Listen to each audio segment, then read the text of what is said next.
Get ready for 30 more minutes. The day of miracles has come! Starting now. This is the Sports Source. It is a miracle when we have 30 more minutes and we're right on time. This segment brought to you by Southeast Termite and Pest Control. As the weather cools, critters and creatures are going to be trying to get into your home. They like it where it's nice and warm. They don't want to be out in the cold any more than you do. So if you don't want them cuddling up next to you in your kitchen or you're in your bed, and by the way, Southeast Termite and Pest Control, they can handle bed bugs. They do take care of bed bugs, but they can handle anything in terms of just common everyday pests trying to get in there, right down to their wildlife division, getting rid of animals that might burrow, dig, sneak into your home this winter. Southeast Termite and Pest Control, always think of them first. Good local company.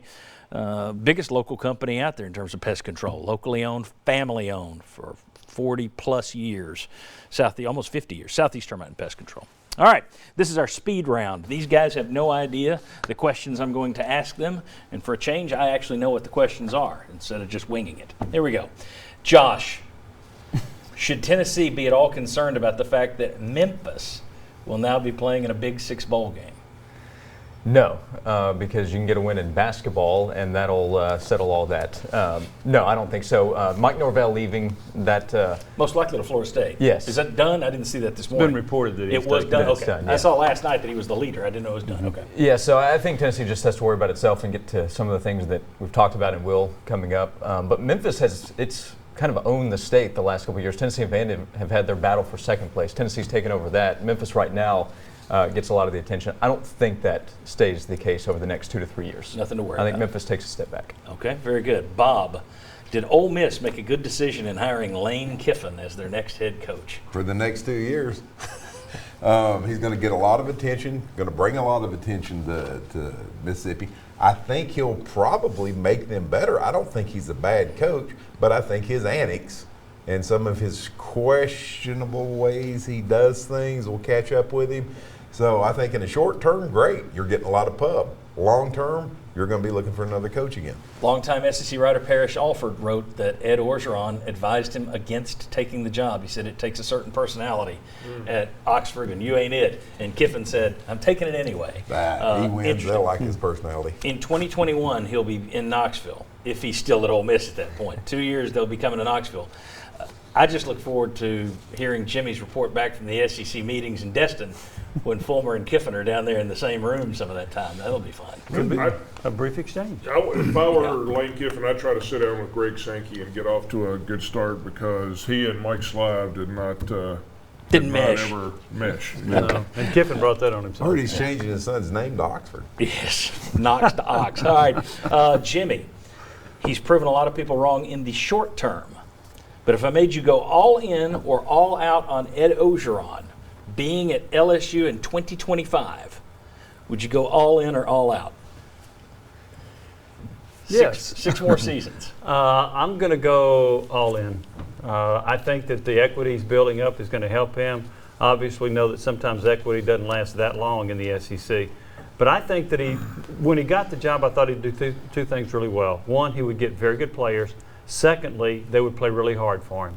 You can win a lot of ball games doing that. Now, you got to have a special situation like LSU did this year to win the league with Joe Burrow. They may not get another Joe Burrow, but I think that their recruiting, I think that their ability to get most of the best players in Louisiana to get them to play hard, I'm going to say he's going to survive this and he'll be there in 5 years. Okay, very good. But my question is 6 years. 6 years, sorry. Mike, the SEC office suspended Juwan Jennings for the first half of Tennessee's bowl game for stepping on the face of a Vanderbilt player. Right move or wrong move by the SEC? I think it's a wrong move because the officials on the field didn't call it.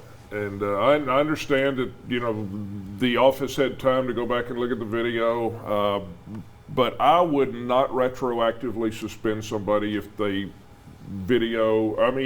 officials in real time did not call it. Really? Ever? So if they missed a guy being shot at midfield. I disagree with Mike. I mean, you can't step on another guy's head without, he doesn't have his helmet on especially. And it very well, let's say it's a total mistake. Okay, Accident. here's what you've got to do to go out of your way to avoid stepping on somebody else's head if they don't have their helmet on. So I kind of think you had to nip this in the bud before it ever happened again, and the half game's pretty strong. The other thing is, I don't even think the officials saw it, really, because it was so far Yeah. into the bench, and so I'm not sure they got a good. It's not unprecedented. Now, you still may not agree with it, but they have done this before. They did it to a Mississippi State player a few years ago, where he was not penalized. He stepped on somebody, and they retroactively suspended him for the first half of the game. Two other quick questions here. One, which is in worse trouble, Missouri or Arkansas? I think it's I mean, Arkansas. They could both land with a good coach, and it fixes itself. But right now, I would agree, Arkansas. I think it's Arkansas. Yeah, especially in that division. Yeah. Good luck. A team that, Yeah.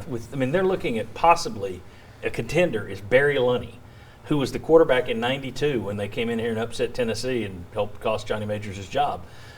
They're going to promote there's a possibility of promoting a guy from their staff. Why did you fire Chad Morris? I mean, this is what happens when you fire a guy after 20 games. You can't find somebody new. Butch Davis is the latest name in terms of the retreads. He's the latest name on the list. And then the last one, Kirby Smart. People are blasting him, laughing at him. Tennessee fans are having a hoot. And national people are Georgia fans killing him. He's 43-12 in 4 years, 1 SEC title, 3 East Division titles. Is he the amazing flop, failure, joke that he's being made out to be today? Obviously. Of course not. Of course not. I mean, played for a national championship in year 2, didn't he? And it took a With a miracle freshman for him not to quarterback. win that national championship Yeah. in year 2. He's got to make some Can't win adjustments, big but flop, come on. Can't win big That's game. where you're at. Big game loser. SEC title don't count for nothing. Yeah, all right, look at his roster. Not He, a he flop. needs to call Mark Rick and say, hey, where's this going? Go watch the Vikings. We'll see you next week. We'll bring Mark Pankratz out next. Who's next? Pankratz, Callahan? I don't know. I'll figure it out. Come on back. We'll have one of those guys.